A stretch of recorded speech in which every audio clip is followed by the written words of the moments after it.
সকলকে স্বাগতম টিটিএন লাইভে। দর্শক, আছি কক্সবাজার শহরে মৎস্য অবতরণ কেন্দ্রে। মৎস্য অবতরণ কেন্দ্রের সার্বিক পরিস্থিতি আমি আপনাদেরকে জানিয়ে দেওয়ার চেষ্টা করব। ইতিমধ্যে আমরা দেখতে পাচ্ছি পল্টনে ঠিক আগের মতো ব্যস্ততা নেই। কয়েকদিন আগে যে অবতরণ কেন্দ্রে ব্যস্ততা ছিল সেই ব্যস্ততা এখন নেই, তবে আগামীকাল অথবা পরশু দিন মাঝে মাঝে ভরে উঠবে এই অবতরণ কেন্দ্র, এমনটা জানিয়েছেন অবতরণ কেন্দ্রের জেলে এবং শ্রমিকরা। দর্শক, বলে রাখি, বেশ কিছুদিন গত 3 থেকে 4 দিন আগে যে বৈরী আবহাওয়া, ভারী বর্ষণ, সব মিলিয়ে আসলে ফিশিং ট্রলারগুলো নিরাপদ স্থানে চলে এসেছিল এবং সেগুলো ইতিমধ্যে ফিশিং করতে সাগরে পাড়ি জমিয়েছে, সেগুলো এখনও ফিরে আসেনি। সে কারণে অবতরণ কেন্দ্রের এই পল্টনে মাছের শূন্যতা দেখা যাচ্ছে এবং পল্টনে যেহেতু মাছের শূন্যতা রয়েছে তার প্রভাব পড়েছে বাজারে। আমরা ইতিমধ্যে বাজারে গিয়েছি, বাজারে আমরা দেখতে পেয়েছি কেজির নিচে 7 থেকে 800 গ্রামের ইলিশের দামও 1500 টাকার উপরে এবং কেজির উপরে ইলিশের দাম 1800 টাকা এবং 1.5 কেজি ওজনের ইলিশের দাম আমরা জানতে চেয়েছিলাম বিক্রেতার কাছে। তারা আমাদেরকে জানিয়েছেন 1.5 কেজি উপরের ইলিশের দাম 2200 টাকা করে কেজিতে বিক্রয় হচ্ছে। আমরা সেটি বাজারে দেখতে পাচ্ছি। শুধু ইলিশ নয়, বাজারে যে সকল সামুদ্রিক মাছ রয়েছে প্রত্যেকটি সামুদ্রিক মাছের দাম এর উপর একটি প্রভাব পড়েছে।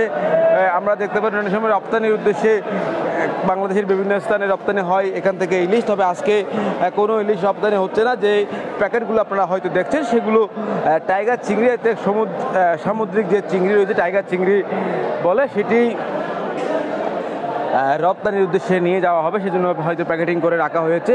তবে ইলিশের পরিমাণ একেবারেই নেই বললে চলে। আমরা কয়েকজন বিক্রেতাদের সাথে কথা বলার চেষ্টা করব, কবে নাগাদ ইলিশ এখানে এই পল্টনে আসবে সেটা একটু জানার চেষ্টা করব। আমরা একজনের সাথে একটু কথা বলতে চাই, কবে নাগাদ আসলে ইলিশ আসতে পারে এবং ইলিশ কেমন ধরা পড়তে পারে বলে মনে করছি? আজকে যে মাছ একবারে উঠে নেই, মানি 2-1টা টলার গেছে, 2-1টা আইসে যে মাছ অল্প মাছ পাইছে, এখনো যে মাছ কম। কালকে প্রচুর মাছ অল্প অল্প হইতে পারে,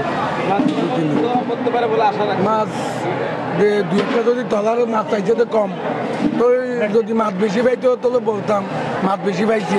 এখন তো মাছ টলার পাই নাই, তা আমি কেন করে বলবো? মাছ যদি পাইতো আমি বলতে পারতাম। সকাল থেকে অন্য কোনো মাছ আসছে কিনা?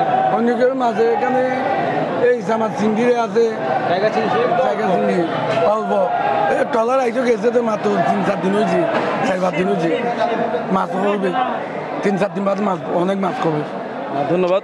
দর্শক, তারা বলছেন আসলে খুব কম সংখ্যক মাছ নিয়ে একটি ট্রলার ফিরে এসেছিল, একেবারে স্বল্প মাছ নিয়ে।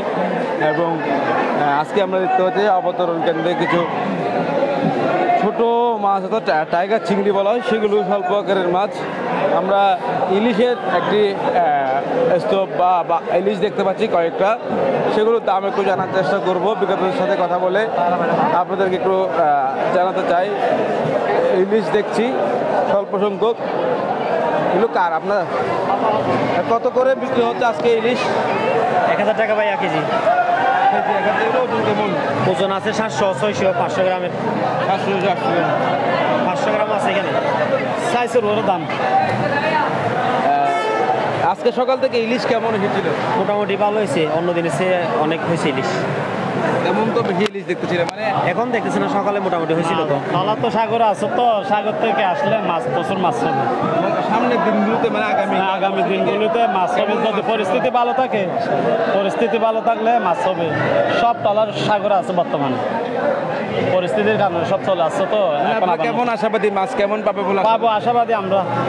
জেলারা তো অনেক লস হয়েছে, প্রচুর ট্রলার আমাদের ক্ষতিগ্রস্ত হয়েছে। তো আপাতত এখন আবার সাগরের যখন পরিস্থিতি ভালো হয়েছে, এখন সাগরে ট্রলার গেছে, তো আমরা আশাবাদী মাছ বেশি পেলে মাছের দাম কমার কোনো সম্ভাবনা আছে? অবশ্যই সম্ভাবনা আছে, দাম কমে যাবে, অনেক কমে যাবে। আমরা আজকে দেখেছি বাজারে কেজির উপরে ইলিশ 1800 টাকা বিক্রি করছে। হ্যাঁ, এগুলো যদি মাছ যদি মনে করেন পায় একটা ট্রলার 2000-1000 করে পাইলে 1200-1300 মতো চলে আসবে। মাছ পাওয়ার উপরে ডিপেন্ড করে দামটা আর কি। যদি মাছ অ্যাভেলেবেল দাম কমে যাবে, এটা স্বাভাবিক। ধন্যবাদ আপনাকে। দর্শক, কথা বলছিলাম একজন বিক্রেতার সাথে। আমরা আপনাদের দেখানোর চেষ্টা করছিলাম অবতরণ কেন্দ্রের কাছে সার্বিক প্রস্তুতি কেমন রয়েছে সেটি আমরা আপনাদেরকে তুলে ধরার চেষ্টা করছিলাম। এতক্ষণ সাথে থাকার জন্য আপনাদের অসংখ্য ধন্যবাদ।